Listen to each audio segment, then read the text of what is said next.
وقالوا لولا نزل عليه آية من ربه قل إن الله قادر على أن ينزل آية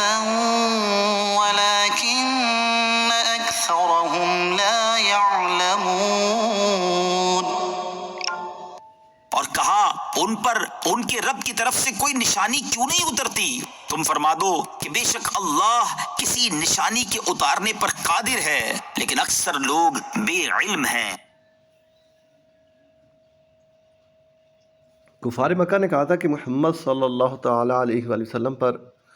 ان کے رب کی طرف سے ایسی کوئی نشانی کیوں نہیں اترتی جس کا وہ مطالبہ کرتے ہیں۔ اس پر نبی کریم صلی اللہ تعالیٰ علیہ وآلہ وسلم کو فرمایا گیا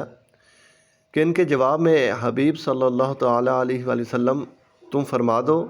کہ بے شک اللہ تعالیٰ ہر قسم کی نشانی اتارنے پر قادر ہے، لیکن اکثر لوگ اس بات سے بے علم ہیں کہ اگر کوئی نشانی اللہ تعالیٰ نے اتار دی تو نہ ماننے کی صورت میں فوری طور پر ہلاک کر دیے جائیں گے۔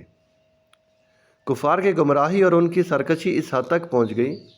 کہ وہ کثیر آیات و معجزات جو انہوں نے سرکار دو عالم صلی اللہ تعالیٰ علیہ وآلہ وسلم سے مشاہدہ کیے تھے ان پر قناعت نہ کی اور سب سے مکر گئے